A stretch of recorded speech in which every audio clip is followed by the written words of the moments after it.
Je m'appelle Koulibaly Lassina. Je suis en France depuis 2017. J'étais dans l'association ASMI depuis mes débuts. Là, je travaille en CDI. Ça fait 1 an maintenant je suis en CDI. Je travaille dans la restauration et vu la situation sanitaire, les restaurants sont fermés. Et jusqu'à présent, on ne sait pas quand on va reprendre le travail.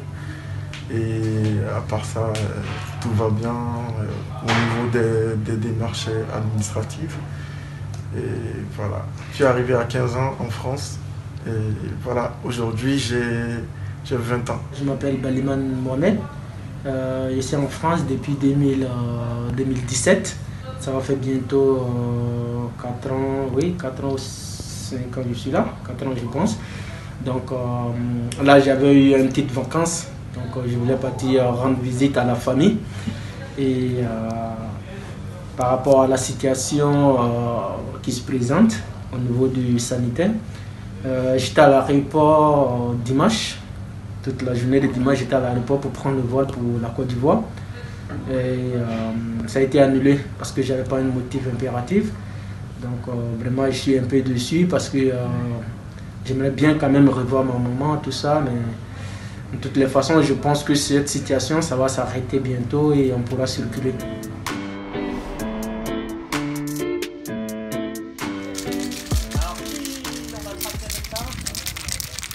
Capable de faire un S. Alors t'as vu comment j'ai fait? Oui. Alors vas-y, essaye. Vas-y. Oh. Alors là tu vois t'es un peu trop près, la bombe. Là, ça coule. Ça coule, ça coule. Tu soignes un peu. Ok, tu vois. Déjà t'as compris le principe de la construction, très bien. Puis. Wouh. Là il met du style. Là, il met du style là. Ouais. Wouh. Ton il est un peu gros, mais c'est pas ton i. C'est mieux, ouais, voilà. Ah. Là, regardez bien ce qu'on va faire. On va commencer. On va dire les 3. On va diviser les lettres à peu près en 3. On va dire c'est la partie haute, on va la faire en clair. Vous voyez comment je fais? Mais pas trop loin. Pas trop près, pas trop loin.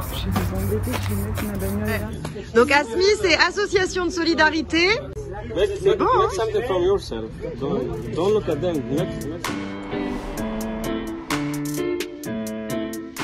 The name, like when you hear the name Afghanistan, what do you think? What comes in your mind first? C'est un pays que j'aimerais bien aller voir. Sous ça, je sais que c'est un pays très pauvre et qu'il a énormément de gens avec des problèmes qui habitent là-bas. Donc, moi, je pense à Bush aussi. À Bush? À George W. Bush. Ouais, parce que c'est la merde, l'un des deux là, je pense lequel. Non, non, c'était le deuxième. C'était le deuxième, oui, parce qu'il. Excusez-moi l'expression, mais il a foutu la merde là-bas. Hein. C'est lui qui a commencé. Pas que là, mais toutes les guerres changent. Ah bon, enfin, le début de la fin, c'est que ça part de lui, quoi. C'est toujours, on va dire, la guerre et des gens maltraités. Et j'espère que c'est. You are a Muslim? Yeah. Yes. Et du coup, il y a trop de guerre là-bas par rapport à la religion et par rapport à beaucoup de trucs. Plutôt la guerre avec les États-Unis. Pays ravagé par la guerre. Par contre, vous pensez à l'Afrique? Quand on parle d'Afrique, moi je pense surtout au pillage qui a été effectué, on va dire, par le gouvernement français, de toute la culture et toute la richesse que c'est. I think surfing because they have very good waves. Yes. Very good. Where? Senegal and or Morocco is very nice too. I think a place that's rich in culture and that lots of animals as well. Like a safari, I think. Yes, the safari as well, and poverty. Yes, poverty, bad health system, I guess, and maybe women's rights as well, not so good. Tu as toutes les ressources de la terre, mais qui n'est pas assez développée. Et la Guinée, c'est un très beau pays.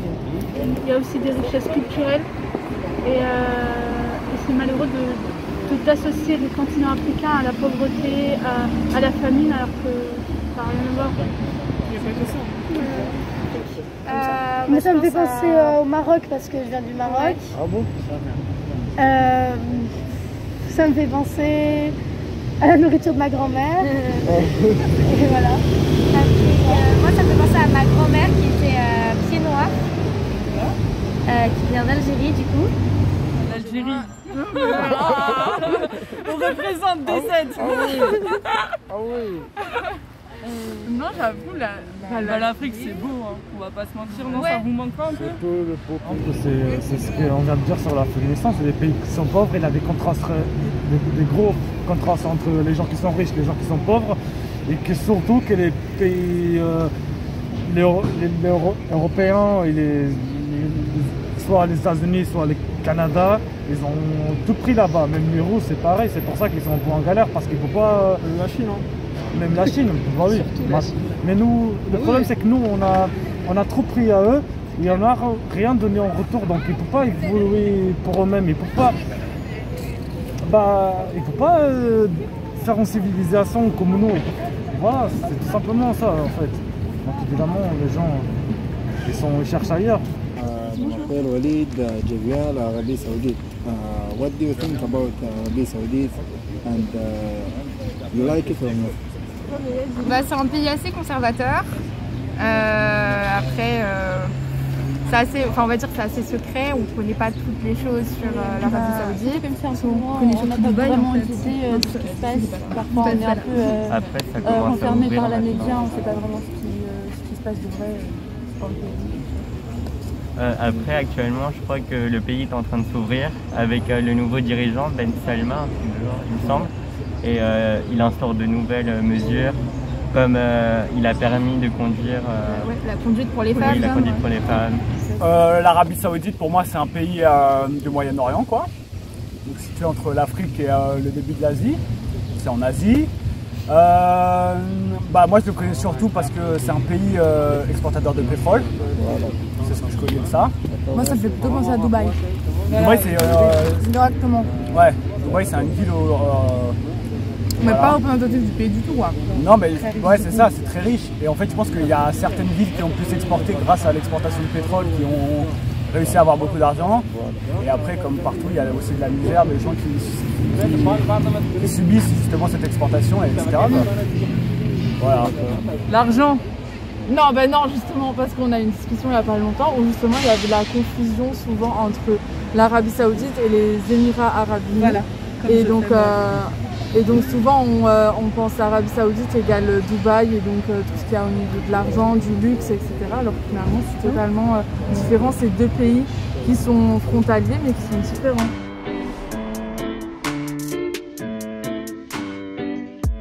Alors aujourd'hui, on est l'association ASMI, on est sur la radio 4321 Radio Paris Centre et l'idée c'est de parler un peu de vous. Bon, ce que moi je peux dire, c'est qu'avec le confinement, ça ne serait pas facile parce que il y a certains qui vont rester à la maison, il y a certains qui ne savent pas où aller et ça envoie aussi de la traumatisme. Je comprends, le président de la France est confiné à nouveau parce que juste pour limiter les dégâts de la maladie, le Covid-19, comme il a dit hier, pour empêcher que la maladie puisse à nouveau se propager, les personnes âgées sont plus vulnérables. Donc je comprends, mais le hic, c'est qu'il y a beaucoup de mineurs isolés comme moi qui se retrouvent actuellement à la rue. Donc pour nous, c'est vraiment difficile parce qu'on n'a pas là où aller. Si ce n'est que, par exemple, dormir dans les squats qui ne sont pas trop... Pour moi, une fille que je peux dire qui n'est pas bon, qui n'est pas bien, qui n'est pas adaptée à la situation. Donc, c'est vraiment difficile pour nous autres. I think we come here because them say we can do anything for you because you are minor and you are not have 18 ans and like that. Because that we wanna them promise, just them promise. We want a clean apartment and we want to go to school like any people in the club. Them promise. It's just like that.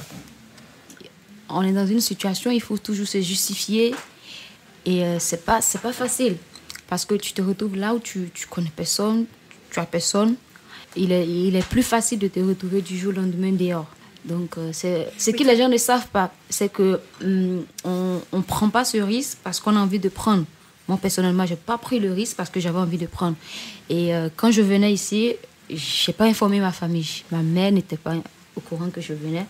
Quand j'ai des amis qui m'ont dit qu'ils prenaient la route, avec qui on vendait un peu en Côte d'Ivoire, j'ai dit, bon, ok, de toutes les façons, je me sens pas bien vraiment parce que j'ai perdu mon père et là, je me retrouve toute seule. En fait, mineur isolé, c'est pas la première fois que je vis ça. Je le vivais depuis mon pays parce que je n'arrivais pas à m'exprimer. Je n'arrivais pas à parler à ma mère. Comme on dit, la liberté d'expression, je n'en avais pas.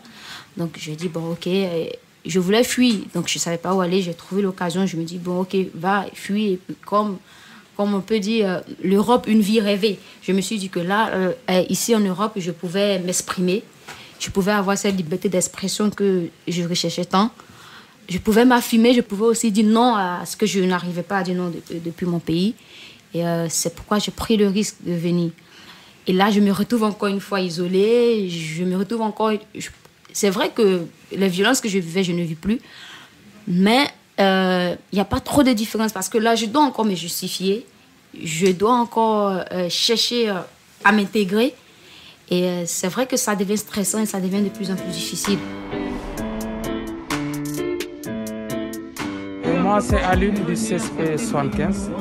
Ok. Tu veux participer? Touré Mahamadou des CSP 20e. D'accord. Et alors, qu'est-ce que vous voulez nous dire aujourd'hui?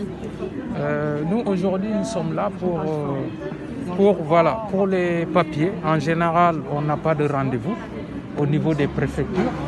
Donc, cause pour laquelle nous sommes aujourd'hui ici, pour dénoncer. Parce que là, il y a un déni de droit qui est là, flagrant, qui ne date pas d'aujourd'hui, depuis des années. Les mineurs isolés sont dans la rue. Et ils n'ont pas le droit de prise en charge de l'ASE.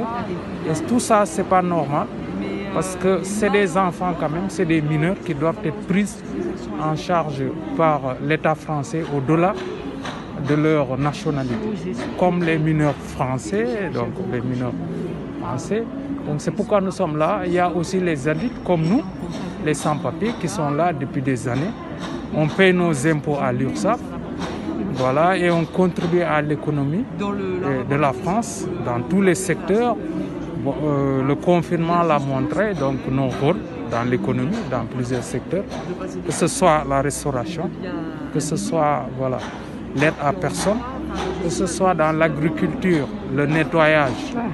Et beaucoup de secteurs où les sans-papiers, les livraisons dans les magasins et collecte des déchets, vous avez vu au début. Ils travaillent sans max. Oui. Donc tout ça, nous, on veut une reconnaissance de l'État français. Et aujourd'hui, nous sommes là pour réclamer l'ouverture des préfectures, que nos dossiers soient déposés et surtout qu'il y ait des régularisations. Moi, je sais qu'il y a un conflit entre les ministres de l'Intérieur et par rapport à la préfecture. Parce qu'en 2018, quand nous on était restés à la cabinet des ministres de l'Intérieur à Place au Bobo, quand moi j'ai dénoncé pourquoi nous on n'a pas de rendez-vous à la préfecture, c'est qu'ils ont dit et même nous, ils ne sont pas au courant de ça. Et c'est passé loi vient de où là? Au lieu que c'est la même loi qui est en train d'essencer entre nous et en train de nous faire mal. Par exemple, les gens qui sont là en tant qu'un mineur, il fait quoi? Première chose d'abord, il faut les loger, il faut les envoyer, encadrer pour faire l'école, bien en formation et trouver un bon diplôme. Ça traverse comme ça. Mais les mineurs sont dans la rue qui ne sont pas logés et les femmes âgées qui sont dans les rues ne sont pas logées et les enfants qui sont dans les rues qui ne sont pas logés. Et quand on attaque la mairie a dit que non, c'est le gouvernement. Et ces maires même, c'est une race de gouvernement. Pourquoi il ne veut pas faciliter à tout ça là? Nous, on est là aujourd'hui de dénoncer. Les papiers qui donnent, c'est la préfet qui donne. Comment on peut aller dans Internet qui peut faire un mois, tu rentres dedans chaque matin et chaque soir, il n'y a même pas l'espace qui va te montrer que toutes les places sont occupées. Toutes les places sont occupées. Comment c'est occupé? Comment? Mais là, les Internet sont là qui t'arrivent même pas à rentrer dedans. Là. Il y en a qui ne connaissent même pas manipuler Internet. Avant, ce n'était pas comme ça. Non. On est là aujourd'hui de dénoncer les avocats dans ces situations que là, si le gouvernement il est au courant, il faut qu'il soit au courant encore d'essayer de faciliter les choses qui sont dans ces pays-là. Quand vous voyez le Covid-19 qui est venu là, nous les sans-papiers qui sont en train de faire les sales boulots, les ménages qu'on fait là, on ne sait pas qu'on va contaminer par les microbes, quel endroit. On ne sait même pas quel danger qu'on va toucher. C'est nous qui sommes en train de faire les ménages, c'est nous qui sommes en train de faire les restaurations. Et ils sont là de leur maison qui est en train de jouer.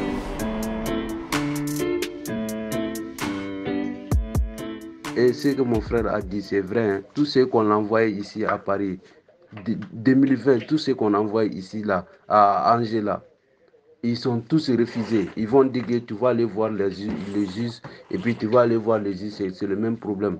Il y a des gens même, et ils sont découragés.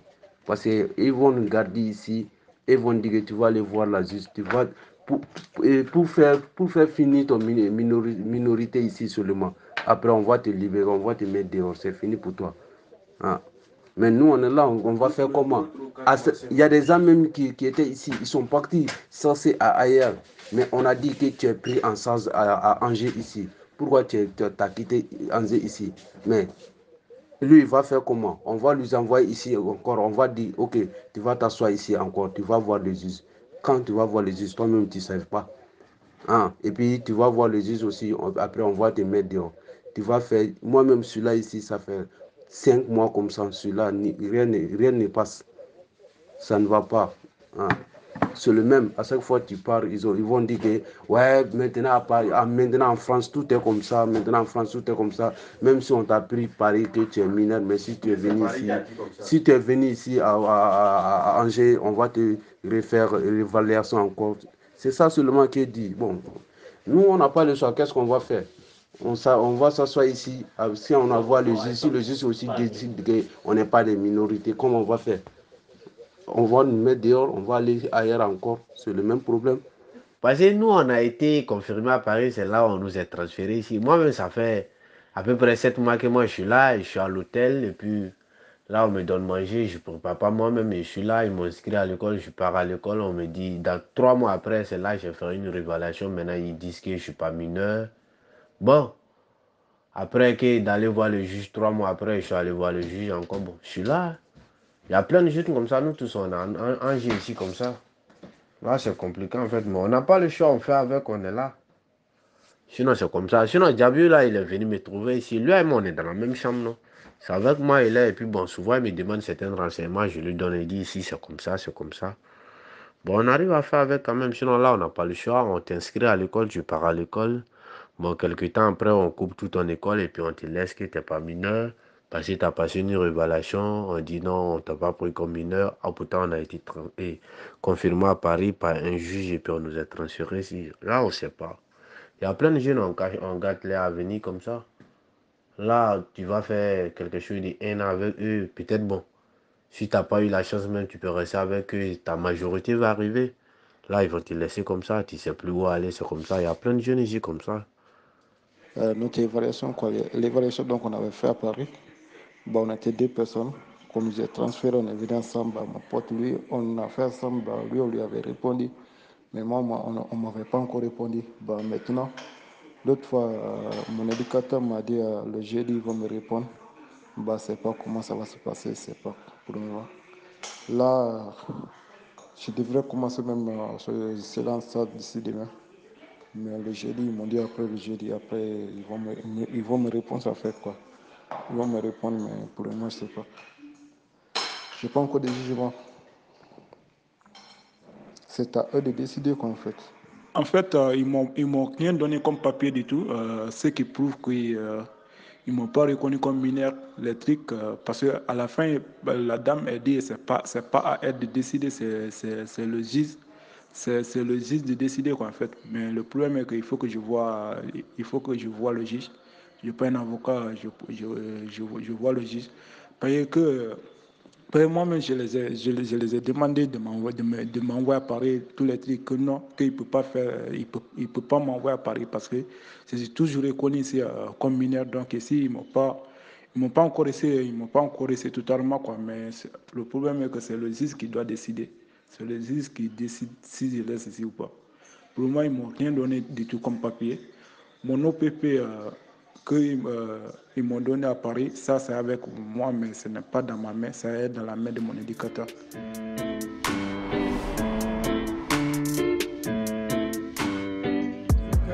bonjour à tous ceux qui sont présents, que ce soit de l'eau et de presse.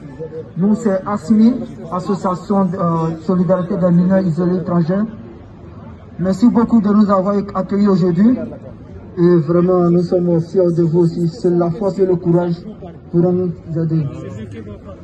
Vraiment, nous les mineurs, vraiment, c'est pas vraiment facile. Nous vivons tous dehors. D'autres sont dans les hôtels et il y a aussi là-bas les bêtes qui nous piquent. Avec tout ça, nous ne pouvons pas bien dormir. Et d'autres aussi, lorsqu'on les accepte, arriver devant, qu'on les dit que les papiers ne sont pas bons. Malgré ils ont les passeports, ils ont leurs photos sur les passeports, on les dit que c'est pas pour eux. Ils sont tous rejetés dehors. Nous sommes là, sans parents, on ne sait pas qu'est-ce que nous allons faire. Vraiment, vraiment, les mots me manquent. Nous, les mineurs isolés, que ce soit les majeurs, les sans-papiers, seul le courage peut nous aider. Vraiment, je remercie tout le monde, je remercie tout le monde. Nous aussi, nous avons besoin de travailler. Besoin de travailler et relayer aussi les anciens qui ont tous passé, qui sont à la retraite. Nous avons besoin de papiers parce que sans les papiers, nous ne pouvons pas travailler. Sans les papiers, nous ne pouvons pas travailler. Vraiment, les mots me manquent lorsque je parle. Vraiment, c'est pas facile. Avec l'ASMI, nous apprenons tout. Nous apprenons tout. Nous apprenons aussi la musique, que ce soit le tam-tam. Nous apprenons tout. Nous avons besoin aussi de l'éducation. Besoin aussi d'aller à l'école. Besoin de la liberté. Et aussi avoir un bon travail pour un avenir.